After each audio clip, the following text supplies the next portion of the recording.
आजच्या कथेचं नाव आहे hill station, एक मराठी भयकथा।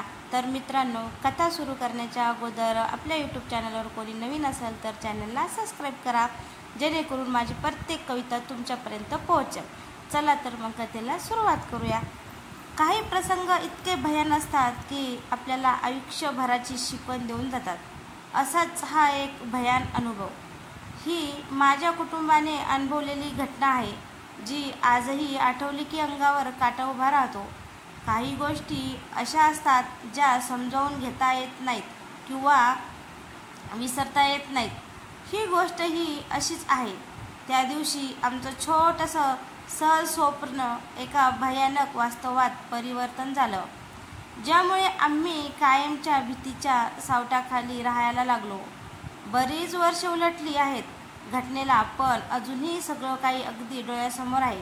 आम्ही सर्वजण रोजच्या जीवनाच्या धावपळीला काही काळ बाजूला ठेवून एका छोट्या हिल स्टेशनवर सुट्टीसाठी जायचं ठरवलं होतं। बाबा, आई, माझी धाकटी बहीण काव्या आणि मी, आमचं छोटंसं कुटुंब। बाबा एका मोठ्या कंपनीत व्यवस्थापक होते आणि त्यांचा वेळ कायम कामातच जात असे। आई गृहिणी असून आमचं घर व्यवस्थित सांभाळत असे आणि काव्या अजून शाळेत जात होती। सुट्टीच्या निमित्ताने आम्ही सर्वजण खूप उत्साहित होतो। एका प्रसिद्ध रिसॉर्टचे बुकिंग आम्ही आधीच केलं होतं। हे रिसॉर्ट जंगलाच्या भागात म्हणजे निसर्गाच्या सानिध्यात वसलेलं होतं। तेथील शांतता आणि एकांत आमच्यासाठी परिपूर्ण ठरेल असं वाटत होतं। 2 दिवसाचा बेत आखला होता।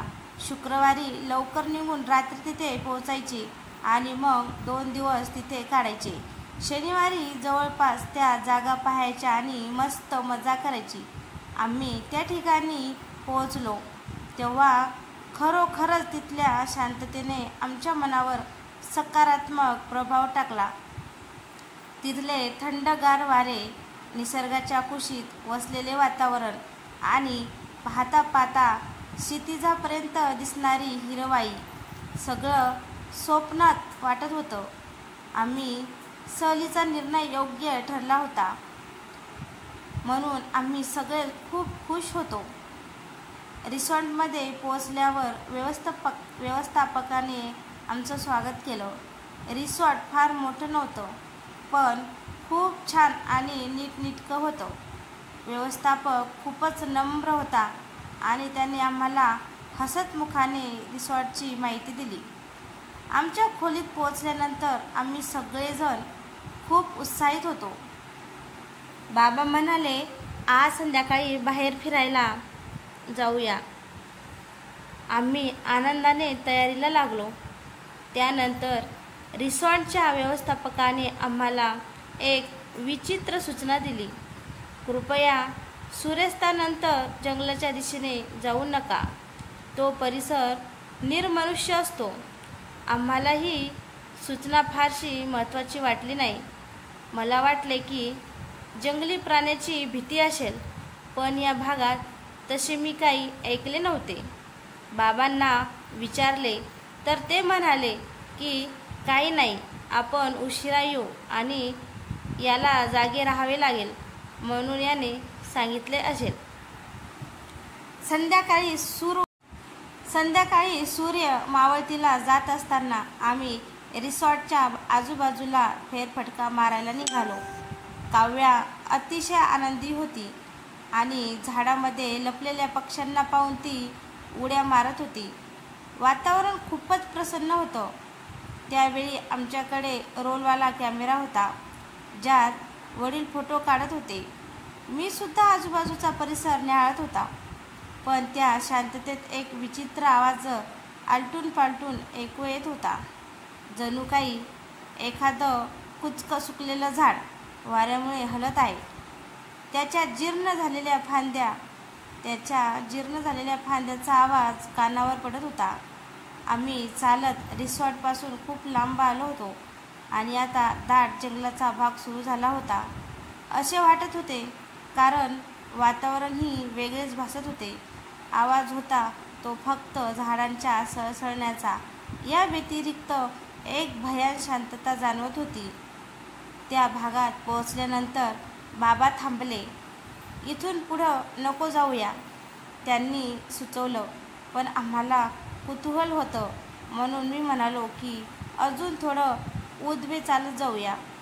खूप शांत वाटतंय, अगदी निसर्गाच्या सानिध्यात आल्यासारखं.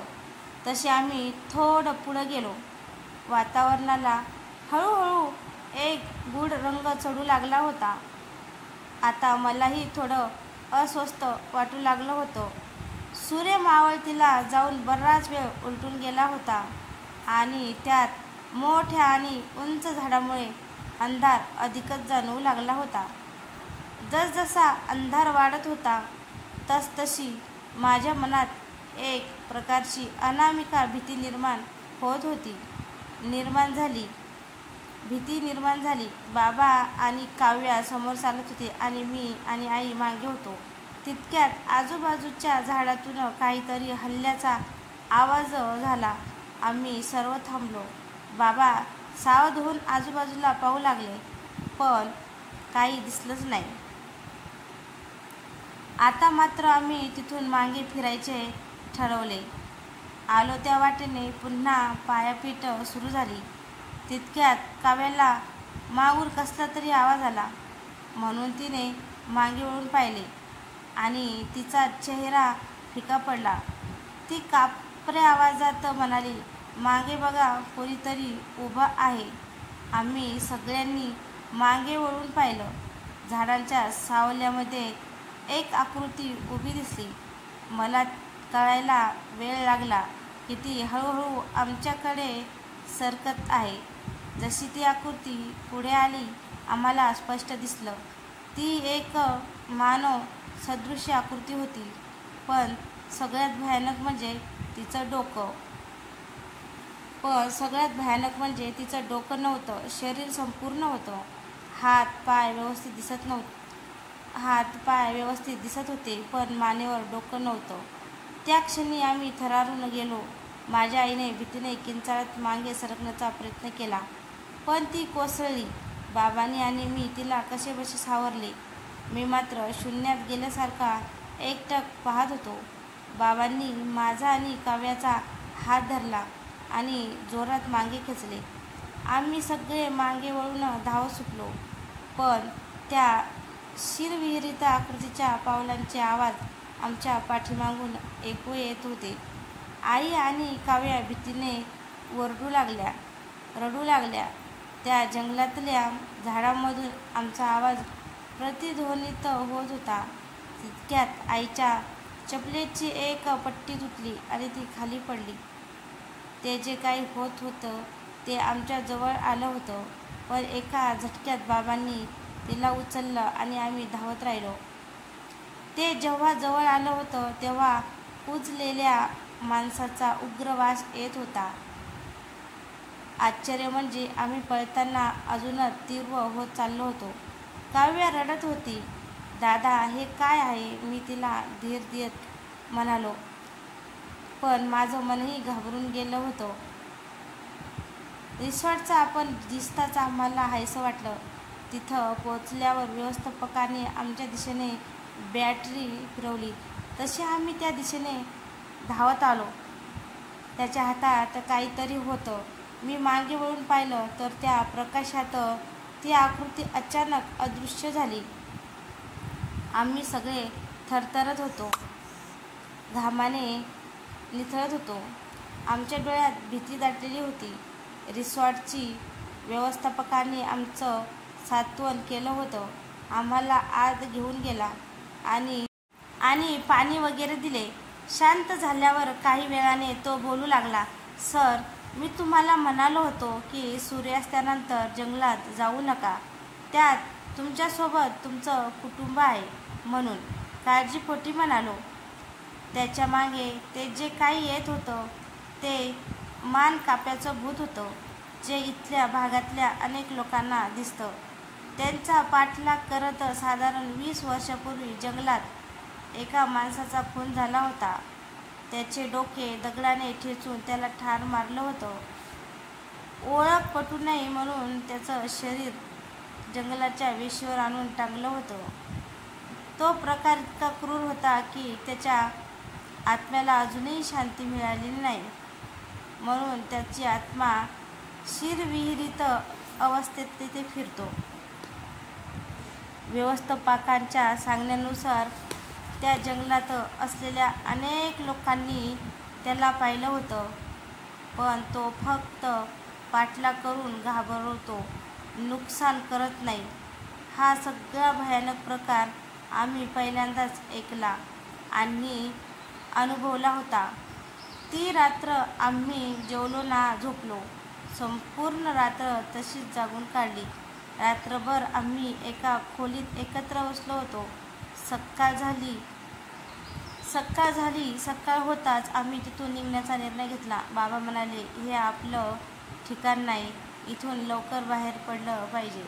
त्या घटनेला आता बरीच वर्ष लोटली आहेत, पण आजही ती रात्र आणि ते मानकाप्याचं भूत माझ्या मनात जिवंत आहे.